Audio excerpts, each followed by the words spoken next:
Pyet, we're so thankful that you could join us. I just have so much admiration for you, and I have a million questions about being on the show and Gordon Ramsay, but we'll start at the beginning, which is, how did you get your start cooking? What was the initial spark that set the fire?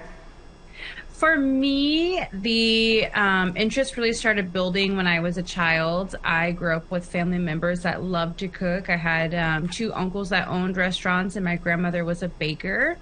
And so everyone on my dad's side of the family, my Mexican-American side, everyone was just really passionate and competitive about cooking. You know, they wanted to make sure that they knew their recipe was better than everyone else's in the family. And so that's really how it started, with just the actual action of cooking. But also on my Native American side, my Indigenous side, there's a lot of celebration that happens around the table, and it's very important that the families are being taken care of. You know, the women would go out, and regardless if it was like the heat or if it's raining outside during powwow season or ceremony season or any ceremonies that we would have, the families would come together and eat together. But the women were always, you know, at the stove cooking for the families. And so there's just these 2 cultures that I grew up in that were both like very passionate about food, and the food represented different things, whether it be ceremonial or celebratory. And so that's really how the passion started kind of stirring up. But it wasn't until I became a young adult that I actually started taking it serious. And I was like, oh, you know, I like doing this thing. I love cooking. But growing up, it was just a lifestyle. Everyone cooked. You have these huge families. You have lots of cousins and aunties and uncles. But it wasn't until I started really dabbing in different cuisines and trying different flavor profiles that my passion for food really started to grow. And then I went to culinary school, and then it was just kind of ignited from that point on. I knew that the kitchen was a sacred place for me, and it was a place where I belonged, and I was happy to be there. So you're literally doing what you love to do. Oh my gosh, yeah. I'm so incredibly grateful and blessed, because I know there's a lot of people in the world that are constantly searching for their purpose or their passion, and I get to wake up and eat, breathe, and do it every single day of my life. So I'm so incredibly grateful. Breathe, sleep, cook, and then eat what you've cooked. Yeah, you've got it going on. You've got a good system going there. How long have you been doing it for now? So it's about 6 years I've been doing it professionally, going into 7 years. Okay, so one of the clips that I had seen, I wanted to ask you about. You were talking about bison, cooking with bison on the show, and you made a point of saying, the bison were killed off as a way of getting rid of the Indian problem. Really, how important is it for you to be using your platform for education like this?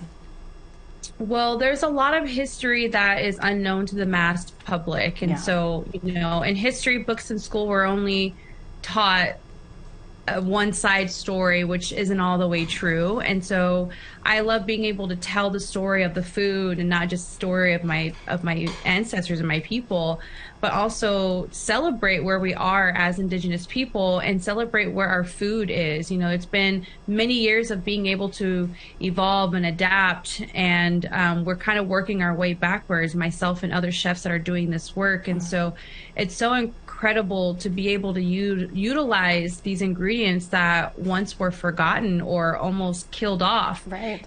And it's thanks to my ancestors and the original people that occupied this land that knew how important that connected relationship was to the food, to bring that food into their future.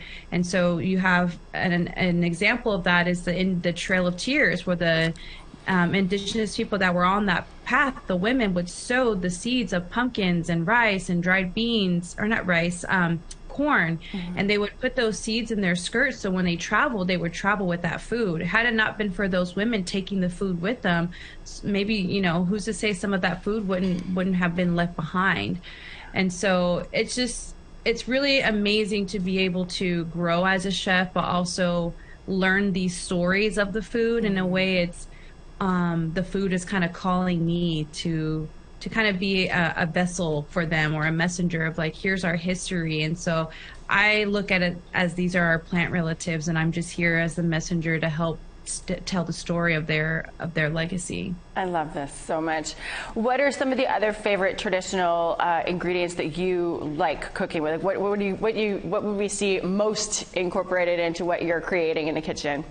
So aside from the Three Sisters, which is beans, corn, squash, I utilize a lot of corn in my food, but also wild game. And so I grew up, my grandfather was a hunter, and so he would bring lots of elk and deer meat to our family and say, here's this meat. You know, we'd have pounds and pounds of deer meat in our refrigerator. So I eat a lot of wild game. I know. So I eat a lot of wild game, and I like to bring a lot of those unfamiliar foods into my cuisine and really educate people on exactly what survival foods are. And so I'm learning a lot about plants at the moment. I'm kind of geeking out on things like that. Nice. And I love going to the farmer's market and just picking the brains of the farmers and asking them questions about, you know, different weeds and different greens and utilizing them in my cuisine. So things like wild dandelion are there. Yeah. Make salads, lots of berries. I use maple as a natural sweetener, so I don't use any processed sugars. Nice. And so I'm learning on the, you know, in this journey of how to substitute some of the main ingredients that we're used to cooking with. Oh my gosh. Okay, so tell us what's kind of, you know, in the life of a chef, because I would assume this isn't really, it's not necessarily for everybody. It's a high pressure, high intensity job when you get to a certain level, right? Is there favorite things that you love to create, or do you kind of lose some of the ability to create some of the favorite things that you would want to be creating because, you know, there's just, you know, you got to do what the client's looking for, right? Well, that's the funny thing about this journey is I used to be a chef that just cooked whatever my clients wanted. And I just didn't feel fulfilled during that journey because I used to I had a meal prep service. And so I would only prep healthy meals that tailored to the client's taste or preference or their dietary restrictions. And so I don't do much of that anymore, and a big part of that is just because I didn't feel connected to that food. Yeah. And it wasn't until I started cooking my ancestral foods and relearning those ancestral food ways that I really started to become more passionate about being a chef and about being able to present these ingredients to people that have never had them before. And so luckily I'm very blessed to, you know, if no one wants me to cook my food, which is Indigenous fusion food, then I probably won't take that job. And I have the privilege of being able to say that now. Well, once upon a time where I was doing anything just to get the bills paid, but I'm in such a beautiful place in my journey as a chef that, you know, I can finally say, this is my specialty, this is my niche. If anything outside of that, I probably won't do for you. Perfect. So I have the ability to exercise that power where I know there are some chefs out there that don't necessarily have that. But yeah, I'm incredibly grateful. Well, there's absolutely nobody watching APTN InFocus who would turn down the opportunity to eat your Indigenous cuisine. I can guarantee you that. We are all lovers of those traditional foods. Okay, so now I want to move to the show. What was it like competing on Next Level Chef? And how was it working with Gordon Ramsay? Like, did he spaz on you at any point in time? So it's so funny. Being on the show was an incredible experience. It was also absolutely terrifying. Just because it was just like such high intensity. You know, not only are you not sure what floor and what level and what kitchen you're going to be cooking at on that day, but also like what ingredients are we going to have access to? And, you know, if we're at that bottom kitchen, what are we going to even be able to utilize in our dishes? And so when you only have 30 seconds, and so when you're looking at that platform and you know the time is ticking, you kind of blank out, you know, and you just start grabbing stuff. And I can't tell you how many times I grabbed chiles like jalapenos or a habanero or any type of chile, pepper, and corn. So many times I'm like, oh my gosh, if I pick up an ear of corn one more time. But it's because it's your comfort, it's your go-to, it's your comfort in a stressful situation, right? Yeah, and so I'm like, okay, I got to really start thinking outside the box a little bit. And so that was really nerve-wracking, but working with Gordon Ramsay was absolutely incredible. The man is everything you think he is and more. he'll pull out a master class out of his pocket within seconds and show you how to to break down a lobster or to do something that was just like mind blown.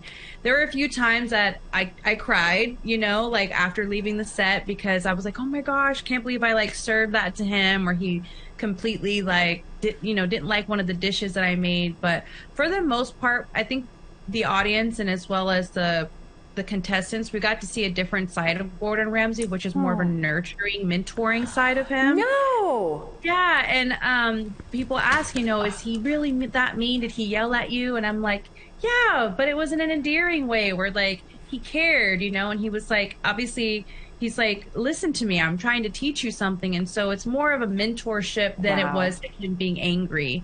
And I thought that was a really amazing thing to be able to see from him. And now I do know him a little bit more closely, and I've had some great conversations with him.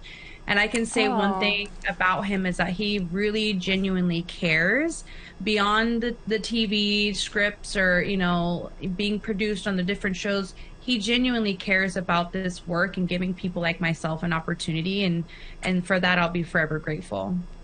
That actually warms my heart to hear that, because I was one of the people who probably just thought, you know, what you see on TV is what you get. He's just a jerk. So I'm happy that that was not your experience. So you're offering pop-up cooking classes. So I actually do a little bit of cooking classes, but most of the time they're demos. And it's more of like a visual, just because now it's kind of like a bigger scale of people that I'm talking to. Yeah, and you're busy.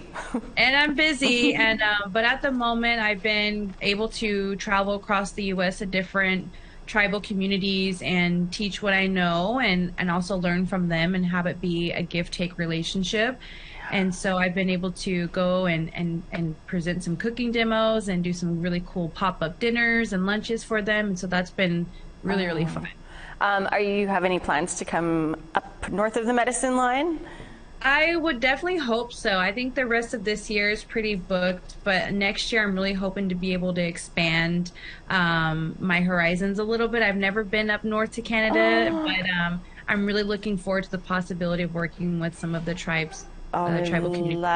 We'd love to have you up here. I'm sure a lot of communities would be very happy to have you come by. Last question for you, what sort of advice would you have for people who are cooking, not professional chefs, just people cooking at home for their families, people who maybe, you know, food insecurity is a huge thing in a lot of our communities up here.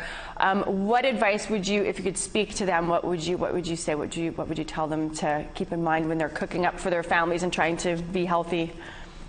For me, I think it's really just exercising your ability to buy cookbooks that are maybe in alignment with the food that you're wanting to try to cook, or research recipes or ingredients. I always try to educate people on things that you can substitute out. So instead of using your pantry items that you would normally find, in the store, try to substitute some of them for a little bit healthier alternatives. But you can make healthy food out of canned food or out of frozen foods. But I would really try to avoid saturated fats, cooking oils, like, fried foods and things of that nature. But it really just, it's something that you have to practice and learn a little bit more about. And it's not something that's going to be overnight. You're not going to wake up the next day and just crave a bunch of healthy stuff. Yeah. It's usually like taking a little time to work things into your diet and like try new things out, and then kind of like leaving behind the old habits of like maybe frying stuff, or try baking things instead, or grilling things. Grilled food is actually like the best food because it's like it does something chemically within the meat or the food itself with the fire. And I think that's a beautiful way to cook food and keep it healthy and keep it flavorful. But I would definitely recommend just little by little incorporating things into your diet, trying new things. I would study the shelves of your local grocery stores and see what you can find in there that's a little bit more of a healthier alternative, and do some research on them. Yeah. But I think that's where I would definitely start. You'd mentioned cookbook, so this will be my last question, I guess. You mentioned cookbook. Will we ever see a Pyet cookbook? So I'm so excited. This is actually the first time I'm announcing it on like a media outlet. So I actually, other than YouTube, I just recorded a first YouTube video, which was kind of an introduction to what I'm doing. So it's at Pyet's Plate on YouTube. So you can look out for many more videos talking about what I'm doing with the cookbook and what I'm doing with my life, and also just like who I am, introducing myself to the world.